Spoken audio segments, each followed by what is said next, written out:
ilaha illallah wahdahu la syarikalah wa asyhadu anna Muhammadan abduhu wa rasuluh. Allahumma salli ala Muhammadin wa ala alihi wa ashabihi wa mawalah amma ba'd. Terima kasih Pak Moderator, dan mohon host bisa men-share materi saya ya. Iya Bapak. Jadi materinya berkaitan dengan sebentar, ini masih ya agak dibesarkan aja Mbak.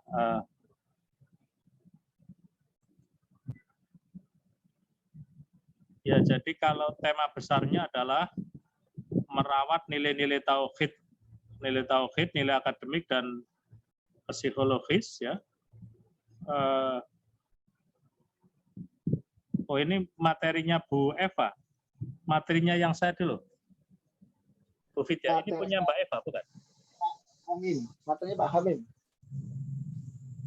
Kalau ada, saya tidak bekerja. Ya, jadi mungkin bisa ditutup dulu. Jadi intinya bahwa kalau kita berbicara tentang fungsi atau peranan keluarga dalam kaitannya dengan merawat kondisi penanaman akidah, kemudian masalah akademis, masalah psikologis, itu nanti akan kita kaitkan dengan fungsi-fungsi keluarga dalam perspektif Islam gitu ya. Dan saya kira ini sangat pas juga untuk kita bicarakan pada sore ini. Nah, terus saja halaman kedua saja, Mbak Vidya.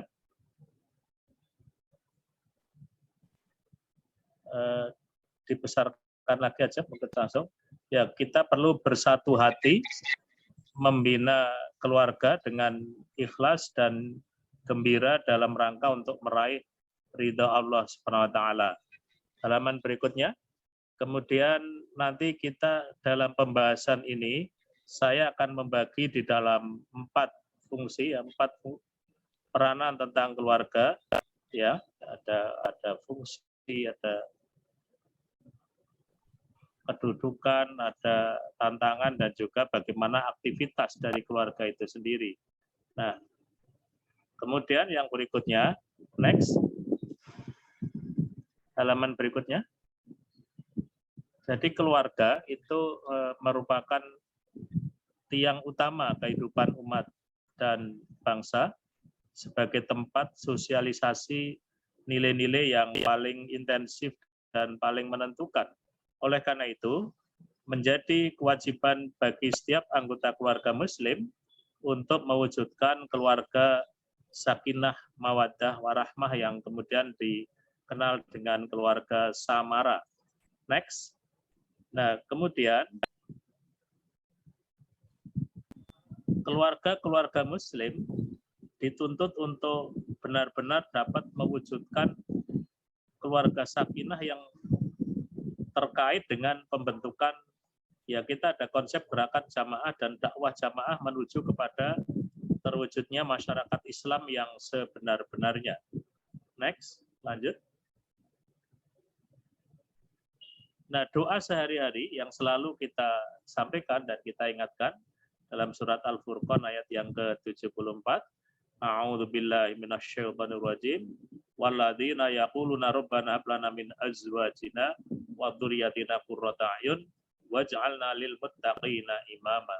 Dan orang-orang yang berkata, ya Tuhan kami, anugerahkanlah kepada kami istri-istri kami dan keturunan kami sebagai penyenang hati kami, dan jadikanlah kami imam, pemimpin bagi orang-orang yang muttaqin, orang-orang yang bertakwa.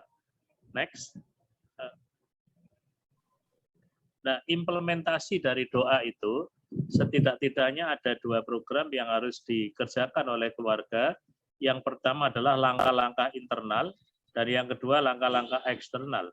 Langkah internal adalah bagaimana menjadikan anak istri sebagai qurrata a'yun, menjadi penyejuk pandangan dan hati, artinya bagaimana mempersiapkan mereka menjadi anak-anak yang soleh dan yang solehah. Sedangkan langkah eksternalnya adalah bagaimana menjadikan keluarga kita sebagai lil muttaqina imama, mempunyai manfaat bagi masyarakat sekitarnya. Artinya gerakan jamaah dan dakwah jamaah itu nanti akan berjalan di situ. Jadi bagaimana keluarga kita bisa menjadi uswah, bisa menjadi contoh bagi lingkungan yang ada di sekitar kita. Next. Lanjut, ya. Jadi kalau kita lihat visi pernikahan, visi adalah gambaran besar yang ingin dicapai di masa depan. Sedangkan visi pernikahan adalah baiti jannati, ya. Rumahku adalah syurgaku, yang indikatornya tadi sudah saya sampaikan, sakinah, mawaddah, warahmah. Next. Nah, kemudian ayat yang selalu dibaca ketika kita berbicara tentang keluarga yang samara, a'udzubillahi minasyaitonirrajim, wa min ayatihi an khalaqalakum min anfusikum azwajal litaskunu ilaiha wa ja'ala bainakum mawaddatan wa rahmah inna fi dzalika laayatil liqaumin yatafakkarun.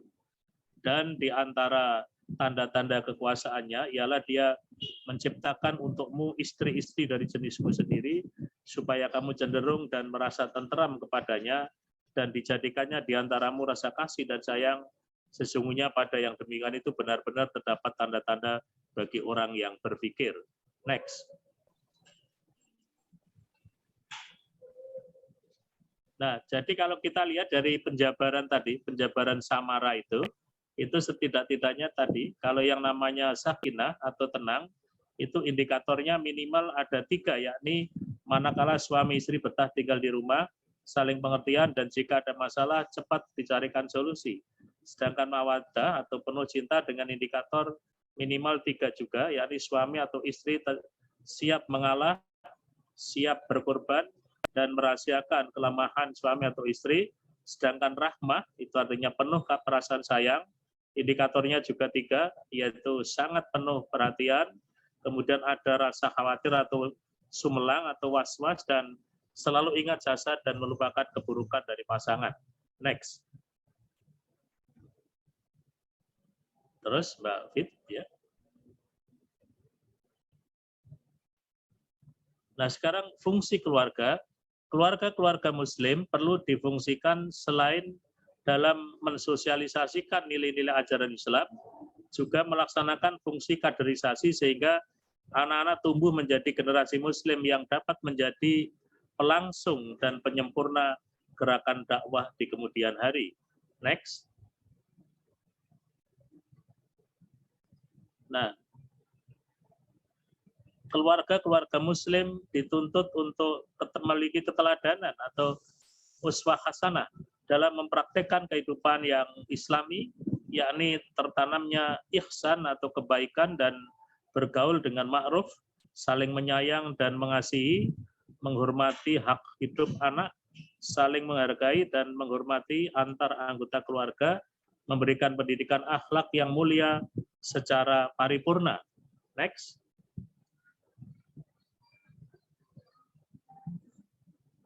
Lanjut, ya. Menjauhkan segenap anggota keluarga dari bencana siksa api neraka, membiasakan bermusyawarah dalam menyelesaikan urusan, berbuat adil dan ihsan, memelihara persamaan hak dan kewajiban, dan menyantuni anggota keluarga yang tidak mampu. Next.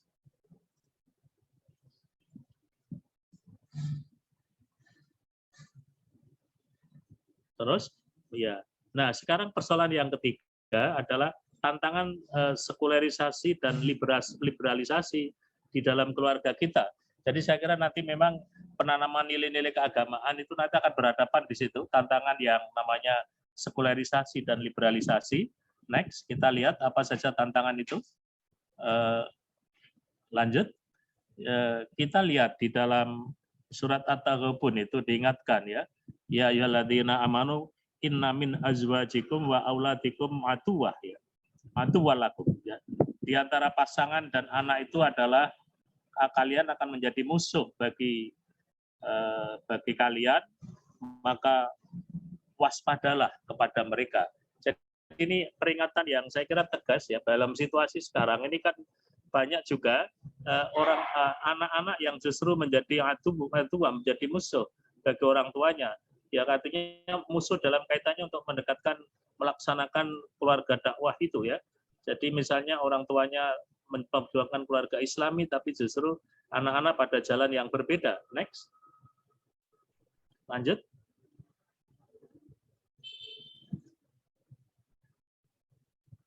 Nah, kita lihat apa itu pengertian sekularisasi dan apa itu liberalisasi dalam keluarga supaya kita bisa membedakan. Kan kadang-kadang kita melihat seolah-olah dua-duanya itu sama.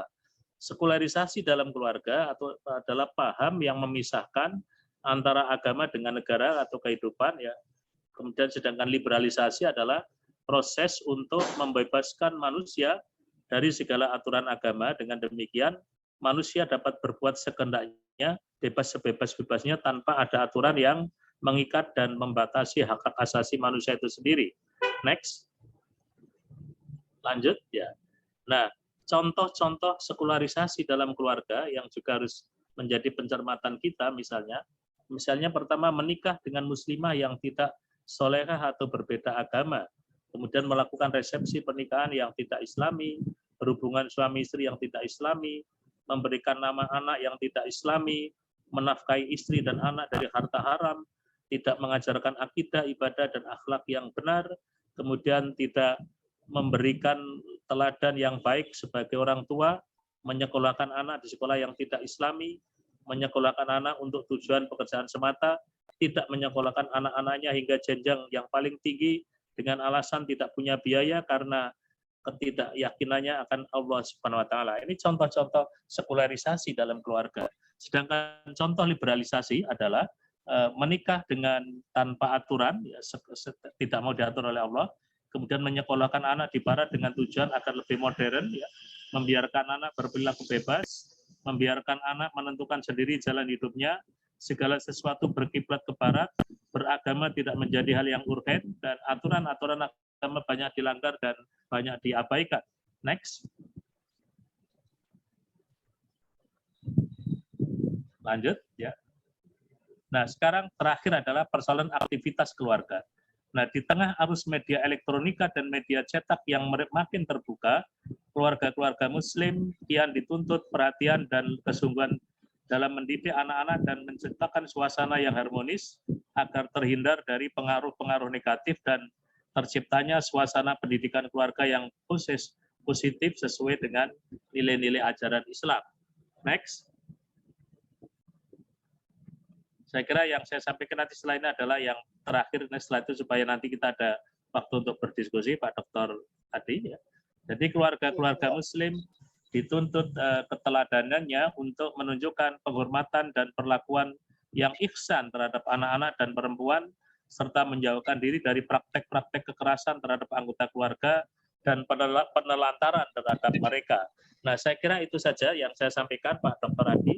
Nanti masih ada beberapa halaman, mungkin nanti bisa di-share kepada peserta saja supaya waktu kita cukup. Terima kasih.